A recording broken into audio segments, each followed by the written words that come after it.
నియోజకవర్గం పరిధిలో 20,000 బోగస్ ఓట్లు ఉన్నాయని ఎన్నికల కమిషన్కు ఫిర్యాదు చేసినా ఇప్పటి వరకు స్పందించడం లేదని బీఆర్ఎస్ నేత ఆర్ఎస్ ప్రవీణ్ కుమార్ పేర్కొన్నారు. ఎన్నికల కమిషన్తో రేవంత్ రెడ్డి కుమ్మక్కై ఈ ఉప ఎన్నికల్లో అరాచకం సృష్టించారని ఆర్ఎస్పీ మండిపడ్డారు. తెలంగాణ భవన్లో డాక్టర్ దాసోజు శ్రవణ్తో కలిసి ఆర్ఎస్ ప్రవీణ్ కుమార్ మీడియాతో మాట్లాడారు.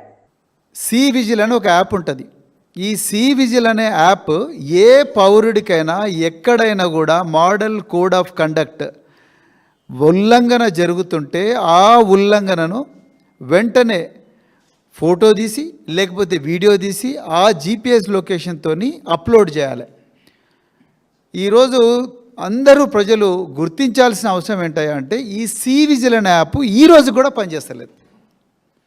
నిన్న డాక్టర్ దాసోజు శ్రవణ్ గారు, నేను, పాడి కౌశిక్ రెడ్డి, తర్వాత Vishnuvardhan Reddy chief election agent, మేము నలుగురం కలిసి ఎలక్షన్ అబ్జర్వర్ల దగ్గరికి హరిత హోటల్కు పోయిన తర్వాత డాక్టర్ దాసోజు శ్రవణ్ గారితో ఆన్లైన్ ఒక లైవ్ డెమో కూడా ఇప్పించినాం.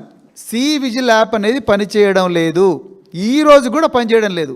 ఎలక్షన్ అబ్జర్వర్ అన్నాడు, ఈ సి విజిల్ యాప్ మా చేతిలో ఉండదు, ఎలక్షన్ కమిషన్ ఆఫ్ ఇండియా చేతిలో ఉంటుంది, మేమేం చేయలేము, మీరేమన్నా ఉంటే వాట్సాప్లో పెట్టండి అన్నాడు. ఎంతమందికి ఎలక్షన్ కమిషన్ అబ్జర్వర్ నెంబర్ తెలుసు? ఎంతమందికి పోలీస్ అబ్జర్వర్ నెంబర్ తెలుసు? ఇంకా మూడవది, ఒక 3 సార్లు 20 రిప్రజెంటేషన్లో 3 రిప్రజెంటేషన్లు ఎక్కడెక్కడ బోగస్ ఓటింగ్ జరుగుతుంది అనేది పర్టికులర్